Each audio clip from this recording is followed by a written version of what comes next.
एक समय की बात है। दूर किसी जंगल के बीच एक विशाल राज्य था। वहां की रानी मृणालिनी अपनी सुंदरता और बुद्धिमत्ता के लिए प्रसिद्ध थी।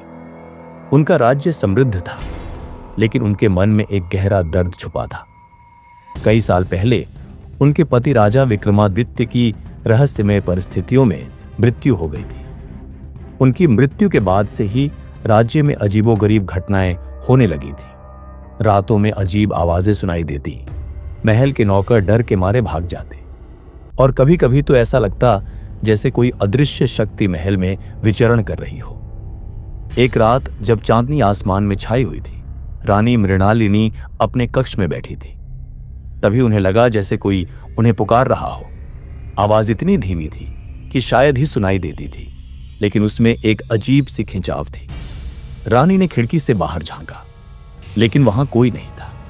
फिर भी वह आवाज बार बार उनके कानों में गूंजती रही। अचानक उन्हें लगा जैसे कोई उन्हें महल के पुराने हिस्से की ओर बुला रहा हो। रानी ने अपने साहस को जुटाया और एक दीपक लेकर महल के उस पुराने हिस्से की ओर चल पड़ी, जहां कई सालों से कोई नहीं गया था। वहां का वातावरण बेहद डरावना था। दीवारों पर मकड़ी के जाले लटके हुए थे और हवा में एक अजीब सी गंध थी। तभी उन्होंने देखा कि एक छाया उनके सामने से गुजरी। वह छाया धीरे धीरे स्पष्ट होती गई और एक भूत के रूप में सामने आई। वह भूत एक युवक का था, जिसके चेहरे पर दर्द और पीड़ा के भाव थे। रानी ने डरते हुए पूछा, तुम कौन हो और तुम्हें क्या चाहिए? भूत ने धीमी आवाज में कहा, मैं विक्रमादित्य हूं, तुम्हारा पति। मुझे धोखे से मार दिया गया था और मेरी आत्मा को इस महल में कैद कर दिया गया है। मैं तभी शांति पा सकता हूं जब मेरी मृत्यु का रहस्य सुलझ जाए। रानी मृणालिनी स्तब्ध रह गई। उन्होंने कभी नहीं सोचा था कि उनके पति की मृत्यु के पीछे कोई रहस्य हो सकता है।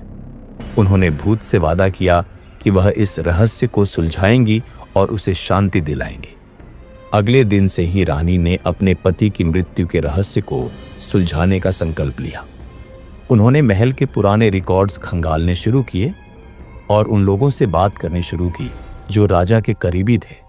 धीरे धीरे उन्हें कुछ अजीबोगरीब बातें पता चलने लगी। उन्हें पता चला कि राजा की मृत्यु से पहले उनके एक करीबी मंत्री भृंगीराज का व्यवहार बदल गया था।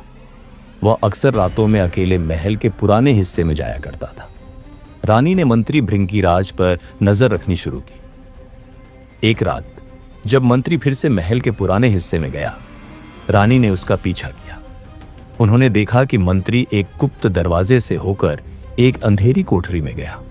रानी ने धीरे से उसका पीछा किया और देखा कि मंत्री ने एक पुरानी किताब निकाली और कुछ पढ़ना शुरू किया। तभी अचानक कोठरी में एक अजीब सी रोशनी फैल गई और एक भूत प्रकट हुआ। वह भूत मंत्री से बोला, तुमने मुझे वचन दिया था कि तुम मेरी मदद करोगे, लेकिन तुमने मुझे धोखा दिया। अब तुम्हें इसकी सजा मिलेगी। रानी ने देखा कि मंत्री भृंगीराज डर के मारे कांपने लगा। उसने भूत से माफी मांगनी शुरू कर दी, लेकिन भूत ने उस पर हमला कर दिया। रानी ने तुरंत अपने सैनिकों को बुलाया, लेकिन जब तक वे पहुंचते, मंत्री भृंगीराज की मृत्यु हो चुकी थी। रानी ने उस पुरानी किताब को उठाया और उसे पढ़ना शुरू किया। उसमें लिखा था कि कैसे मंत्री भृंगीराज ने एक भूत के साथ समझौता किया था ताकि वह राजा विक्रमादित्य को मार सके और खुद राजा बन सके। लेकिन भूत ने उसे धोखा दिया और उसकी आत्मा को कैद कर लिया। रानी ने महसूस किया कि उनके पति की मृत्यु का रहस्य सुलझ चुका है। उन्होंने महल के पुराने हिस्से में एक यज्ञ का आयोजन किया और भूत को मुक्त करने की प्रार्थना की। यज्ञ के अंत में भूत प्रकट हुआ और रानी से बोला, तुमने मेरी आत्मा को मुक्त कर दिया है, अब मैं शांति से जा सकता हूं। उस दिन के बाद से महल में फिर से शांति लौट आई। रानी मृणालिनी ने अपने पति की याद में एक नया युग शुरू किया और अपने राज्य को और भी समृद्ध बनाया। लेकिन वह कभी नहीं भूली कि कैसे एक भूत ने उन्हें सच्चाई का रास्ता दिखाया था। अगर आपको यह कहानी प्रेरणादायक लगी है तो इसे अपने दोस्तों और परिवार के साथ शेयर जरूर करें और कमेंट्स में जरूर बताएं ये कहानी आपको कैसी लगी। अच्छी लगी है तो वीडियो को लाइक करना ना भूलें अभी आप इस चैनल पर नए आए हैं तो आप इस चैनल को सब्सक्राइब जरूर कर लीजिए।